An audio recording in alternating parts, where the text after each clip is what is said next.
Welcome back, everybody. We're doing the hot tags now. All the kind of important news, I guess you could say, of wrestling for this week.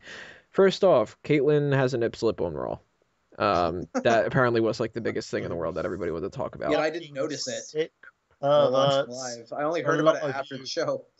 Um, And To be fair, especially though, you Asian. to be fair though, gentlemen, it wasn't bad looking.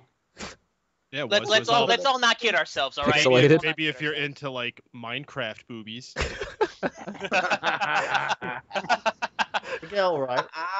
You could actually see some photos of her modeling before the WWE, and she's showing her nips there. Why do you guys have to search for a boob popping out of her tank top? well, see, I'm not surprised that it became something that everybody's like, "Oh my God, this is like a highlight of the week" kind of crap. Because I mean, it is what it is. But really, I mean, Make there's not from much, based on Bleach Report. Maturity. there's not much to talk about, and I'll flat out admit that the main reason I'm throwing into the hot tags is to try to put that in the title and get a lot of hits. So. Yeah, Perfect. apparently, according to Peyton, tits make your viewings Yeah. go up higher. Well, you're the one who had bouncing boobs in the header of your title. I didn't see you doing it. That, yeah, okay. Yeah. Yeah. Exactly. Oh, Miguel, don't hate the player, hate the game. yeah. Next time, go with real ones, not digital ones. Mike Payton single-handedly beating last month's views for the most part of Families Anonymous in like 2 posts. He went. Peyton draws. He was ahead by a breast. Let's move on. Let's talk about the one thing that's important when it comes to TNA. It's episode 85. That means no more TNA after this. Really? Oh, we don't have to talk about it ever again? Really? I really fucking Oh. wish.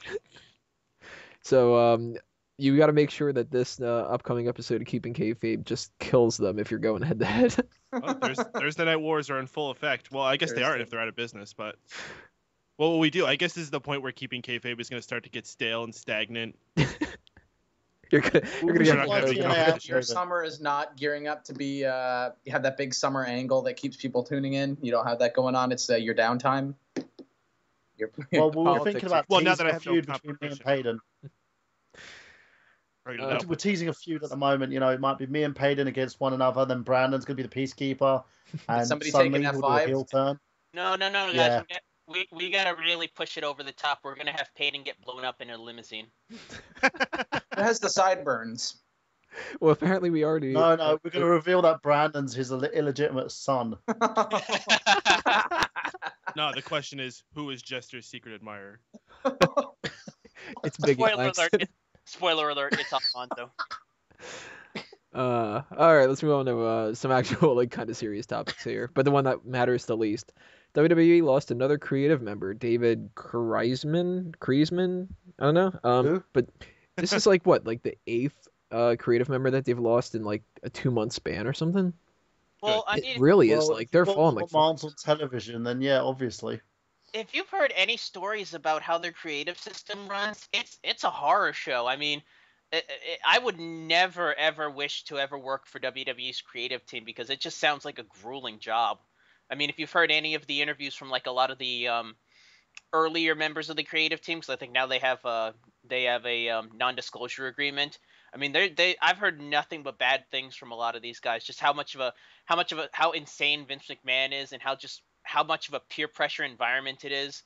I mean, it's just I think that's what's attributing to it. It's just it sucks to work there. Yeah. I doubt that. I think it's in terms of who they hire.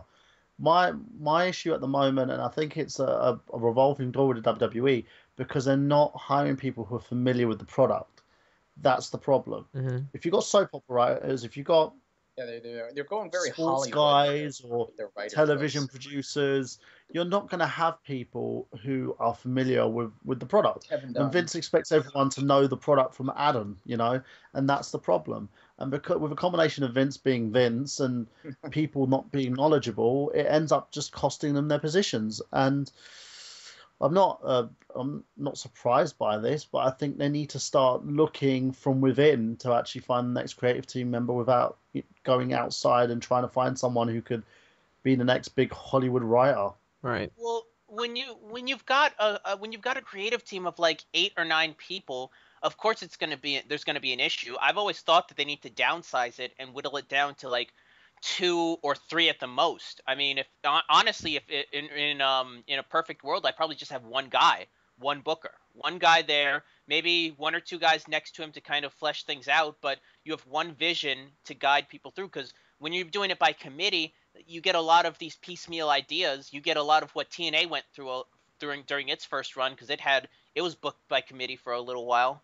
I mean, I think there's too Hey, many I have to cooks in admit, the kitchen. TNA's first run was actually pretty good. They suck now, but their first run was actually pretty good. Their first run, if you're talking about their much earlier runs, that's because they had Jerry Jarrett booking. That was before Jerry Jarrett got thrown out of the TNA booking committee, and then they had it between Dutch, Vince Russo, and Jeff Jarrett. What do you mean Yeah, they yeah, suck now? They don't exist anymore, remember? Let's continue all the release talk. We actually have a couple other release kind of related things. I'm marking out, bro. Yeah, Matt Striker released from WWE. That sucks, man. I liked Striker. Really? You guys Yeah. don't actually care about this? Yeah, I liked Striker. I thought that he had a lot of What? potential. To me, it's like if they released Josh Matthews. I like Josh really, Matthews. If that would It be pissed if really they wouldn't released matter. him. It doesn't matter to me at all in the slightest.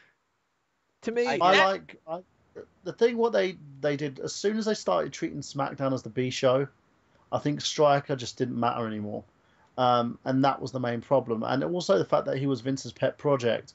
He popped him up in the Raw announce team, and he just got lost in the shuffle.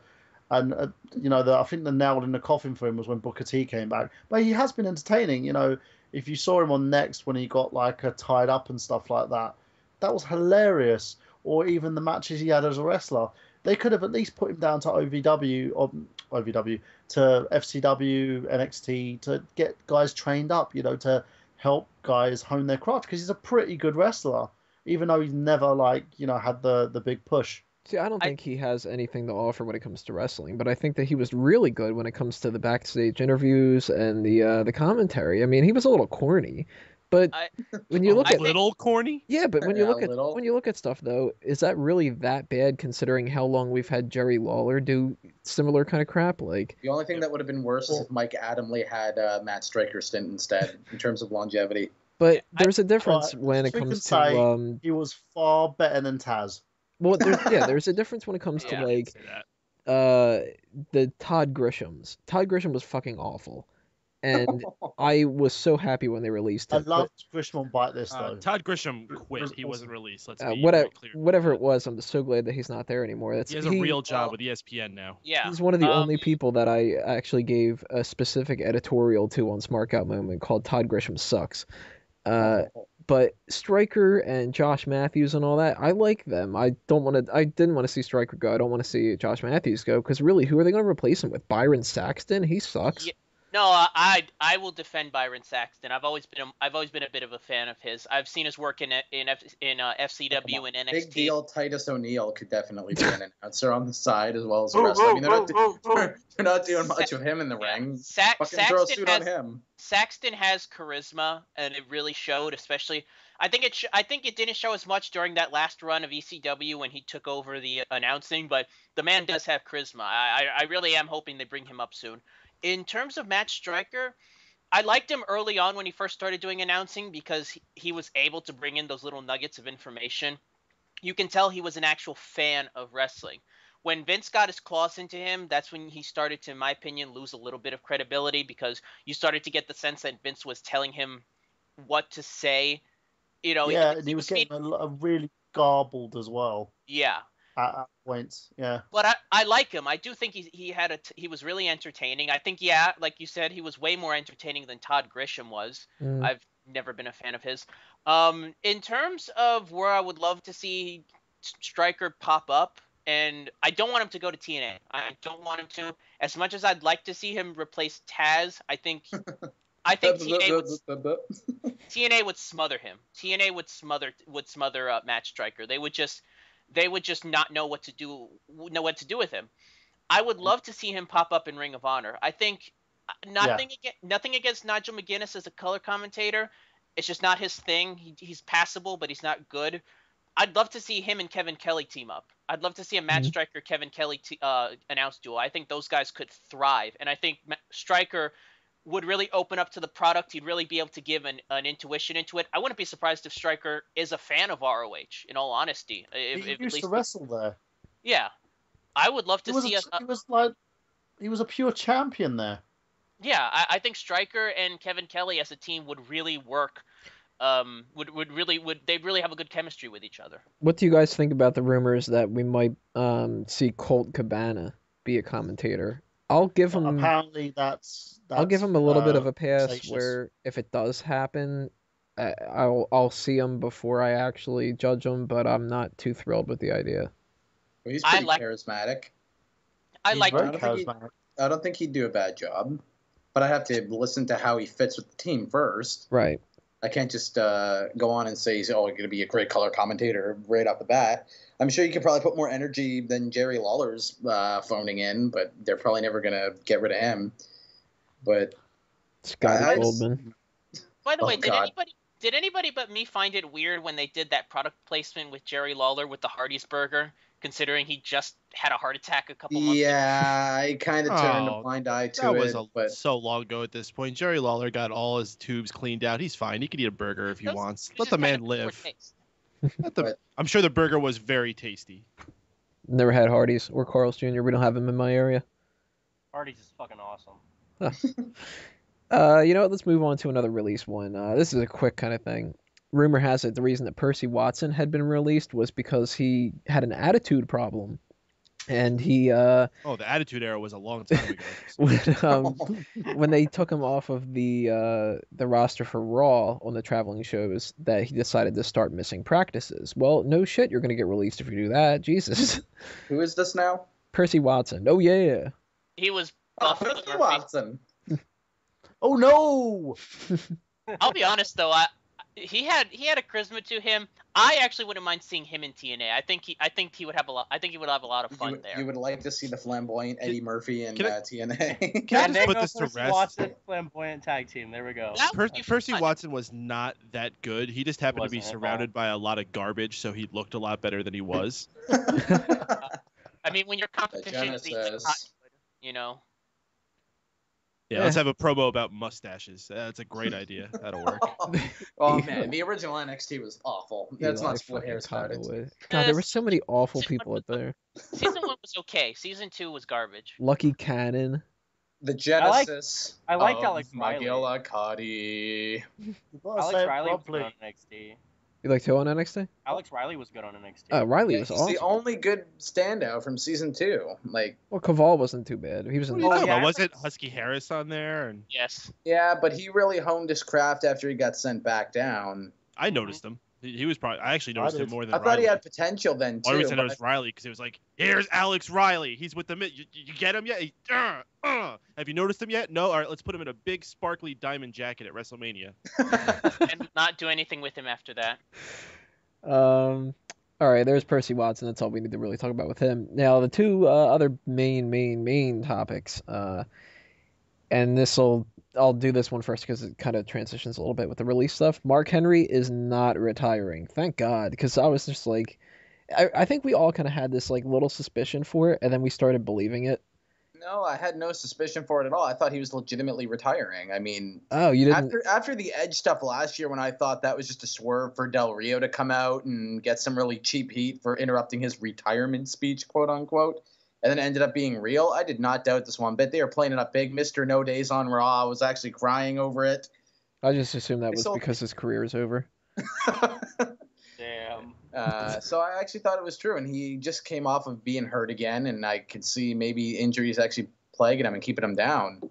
But I must say, we also trouble the world's strongest swerve. That's what they're calling it. Do. I get what Tony's saying. There's a small part of me deep down that thought kept waiting for them to be like, all right, this is a swerve, but he got us all hook, line, and sinker. Everybody bought into it. After the Edge stuff, I bought it hook, line, and sinker. I thought he was done. So I was like, wow, there's all this talk of it. About the WWE Championship. Up until he started talking about WWE Championship and how many titles John Cena won, I was like, hang on a second. I had this kind of thing going on. I was like, Mark Henry's not retiring. This is just another bullshit dirt sheet kind of thing. It's going to be like Mark Henry comes out and he announces that he's taking some time off or something like that. You know what I mean?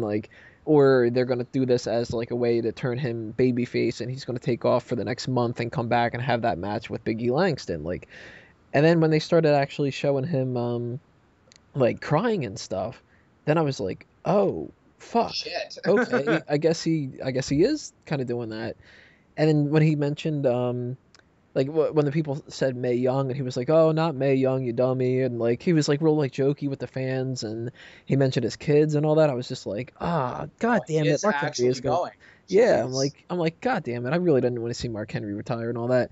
But the one thing that kept bothering me the whole time, I was just like, I started off thinking, oh, well, John Cena isn't here. It's going to be a WWE Championship thing. And then I was like, no, they're just putting John Cena over. Yeah, and I could see them actually doing that. Like with Right. Bryan saying that was the dead giveaway. I'm like, no, this is Mr. Rise Above Cancer and does all the charity work and needs all the No, spotlight it all wasn't the time. it wasn't the giveaway until he started talking about how many reigns that Cena Yeah, had. but still, I could see them using Sat Mark there and Henry's he retirement. goes, well, I've won every championship in the company apart from the WWE Championship, But- and you see, I've had reigns, but not as many reigns as John had. And I was just sitting there, and you could hear the tone in his voice. And I sat there, I was like, one sec, something's up. No, that's probably nothing. And then when he picked Cena up and slammed him down, I was just like, awesome. Yeah, Yeah. well, when he did that, I was just like, fuck Oh, they're yes. putting Like, him. Yeah, but for me, I thought they were legitimately using Henry's retirement, getting all the sympathy in an attempt to get people to cheer Cena moving forward. and you know Because what's, I- you know what's the we- funniest thing about this? Never worked. Everybody starts Cheers, chanting Henry Henry. instead. Yeah, I was about to say I think that was a big mistake for them because all it did was just endear Mark Henry over Cena. Raise your hand if you yelled, "That's what I do" when he did that. Yeah. Yeah, I did. No, I did. When I saw the video of it online, I cheered. And I knew it was gonna happen, and I still cheered. I was just like, yeah. Because, I mean, come on. It's a good thing to. He faux put him over just to fucking slam his ass to the mat. That's perfect. I mean, if they Yeah. legitimately had a guy retiring and he had to put over Cena on his way out, well, you just want to bite your tongue the entire time? I mean, this guy has gotten a way better career than you've ever had. Because, he's Let me a just bigger say- draw, sure, but you gotta put him over and make sure, yeah, we didn't already know he's the company franchise player. We got to let this retiring superstar let us know how much of a good guy he is and all the charity work. It's not that they promote that enough already. Right. Oh. I think it'll be better if it goes in a. This probably will be Henry's final run Oh yeah. with the Oh, yeah, company. he's, I don't he's see. slowing down for sure. He's nearing Yeah. the end. I mean, what was he been around WWE 16 years for? Like pretty or Yeah. has it been longer than 1996 was when they signed him. that? Holy shit. That's a long time ago. I think if they go in the direction where instead of playing it off at like his entire intention the whole time was to slam Cena, if they make it look like he decided midway through that he just wanted one more shot at the WWE title, I feel like that'll make it even more interesting. Yeah, If that'd be cool. instead of going the route of having him planning the whole time that he went out there to No, but You know they're going to go with it being his I whole know. plan, though. but it would be way better if they didn't. well, they have to though because then Why? because they have to make him as evil as possible or else people are going to cheer for No, they him. don't. Oh, people are They going to cheer for him regardless. They're going to Philadelphia. Philly fucking hates Cena. Sometimes, Yeah. They're going to cheer for whoever's going against him. Sometimes you should go with your gut and know what people are going to do and just roll with it and try to get the best reaction possible and the most amount of eyes. Yeah. You know, people want to see Mark Henry face John Cena, and you know way more people are going to be behind Mark Henry. Fuck it, roll with it. Is it? I know it's WWE really the match is comes going to be a technical marvel or specialty, but is it sad that I say I'm actually looking forward to it in general? Yeah, It's that's not believable. bad. That's what they were hoping for. It's because it's believable. You know, this is one of the Mark Henry's one of the few heels that they've actually built up to the point where you actually believe he has a shot against Cena. Yeah, It's 'cause very in the rare last that few years he's been booked like a beast.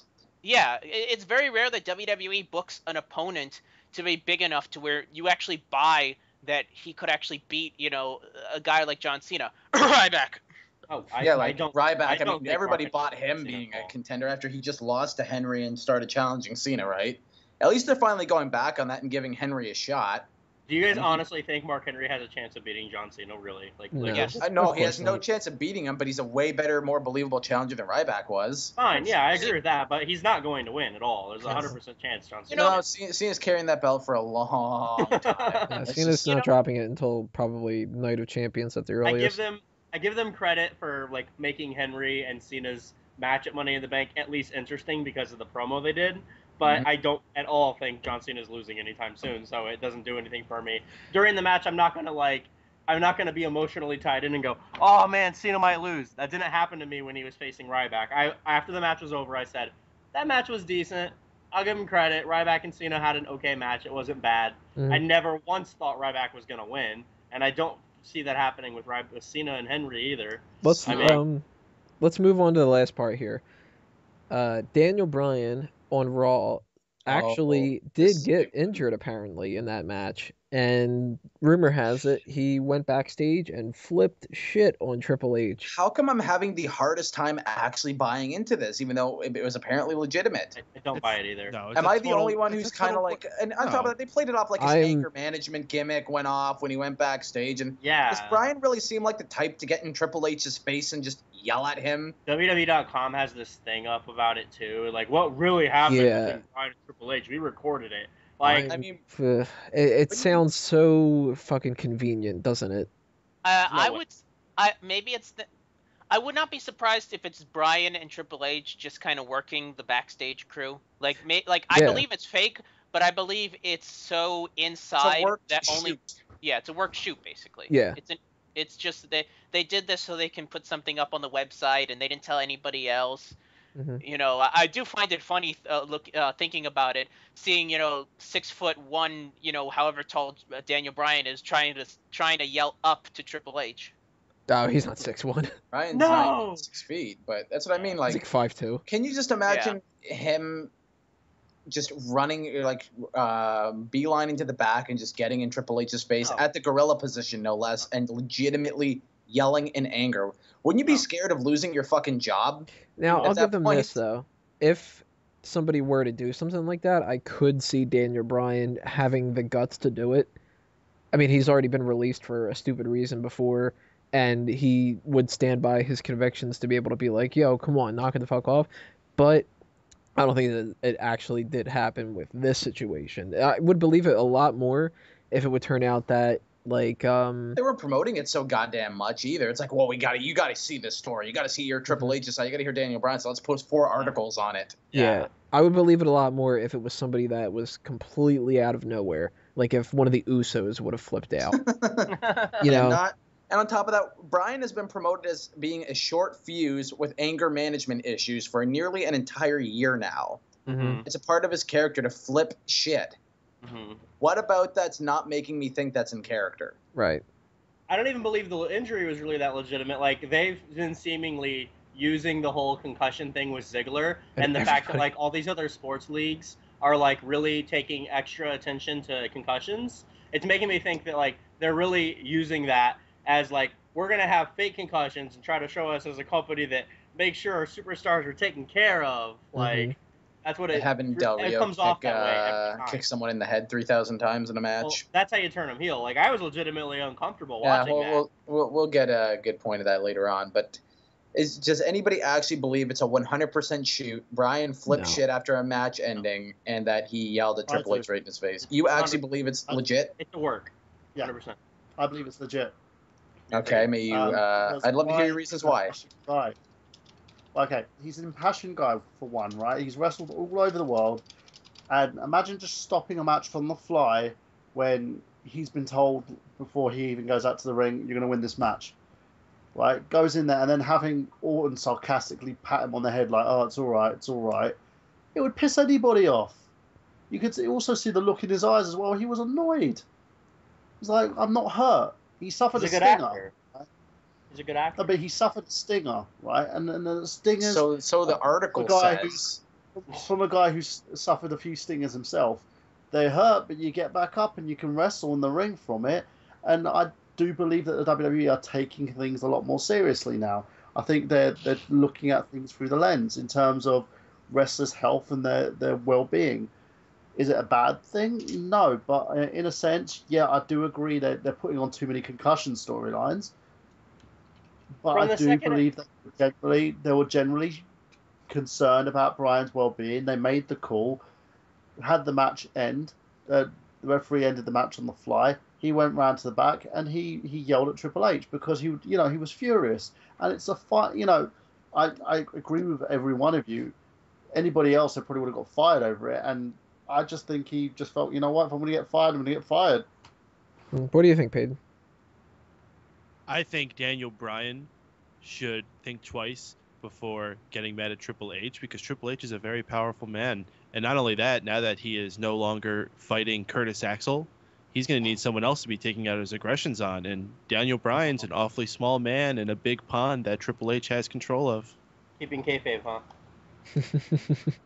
Still real to us.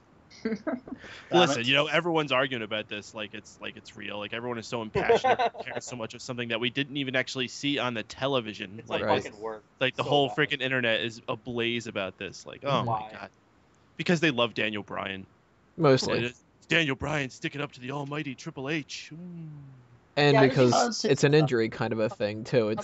It's got everything for it. You got injury, you have potential release, backstage argument, Triple H, who everybody, I mean, I shit upon him all the time, but everybody likes to do that. And then you got the Golden Boy Daniel Bryan. Like, it's got everything in it, so that's why it's hard to believe. The thing is, I don't see it as Bryan standing up for himself. I see it as him, being genuinely angry about the fact that he ended up, having a match lost because he wasn't pinned in the ring. He wasn't told to go out there and get beaten. All he was, he was told he was going to win the match. I would be pissed. You're in line for a main event push and you lose your first match going out there. Instead of Daniel Bryan standing up for himself, you see him standing up on a step stool to be able to talk to Triple H. Daniel Bryan's first match? Of his push, the apparently. first, in line of his push. Oh, I thought he made I mean, the if- Shield tap out to their first victory on SmackDown last week. That didn't count? That did count, but it was an ensemble thing. It was And on top of him that, they had a and- rematch between Orton and Bryan this week, and that didn't even have a real finish. So it makes me think that the screwed up finish for Mondays wasn't planned, Right. and that they're just But trying to this make a was big supposed to deal start out of it. It was supposed to Allegedly. be start for his single career, and again, I'm not going to pretend I know what goes on in the back, and if the WWE are going to the world too much with this, they may be. But on the same sense, if you look at it in a sensible way, generally, I've had situations where I've ended up like someone botched something or someone did something that wasn't planned, and I chewed someone out. I've been chewed out. It happens. Sometimes you go around about you're impassioned, you're upset, and you're going to yell at the first person in front of you. And if they both apologize to each other, because the rumor is he yelled at him, Triple H yelled back, he went off, he cooled down, he came back and apologized. That's not standing up to Triple H. That's two guys getting angry at each other and then coming back and saying, look, sorry, I was a bit heated. Sounds like the storyline they're doing with That's Triple it. H and Vince. Let's just cut to the chase on this. Even if it was real and all this happened, it's not going to mean anything in terms of Daniel Bryan getting released. He's money. Right now, he's one of the biggest stars they've got going right now. I mean, Triple H, he's got passion and he's powerful, but he's not dumb either. He sees that Daniel Bryan is going to make them a ton of money going forward. He's not going to release him. He's not going to deep push him. He's just going to nut up and go along with business. You got to do what's best for business, and what's best for business right now is Daniel Bryan. If it was real, it wouldn't have been on WWE.com. Yeah. It's not real. All right, guys. Yeah. It's going to roll us out for the hot tags, and we're going to start getting into all the pay-per-view talk with, of course, usually we go to the pre-show, but now they're not calling it the pre-show anymore. The kickoff coming up in part 3.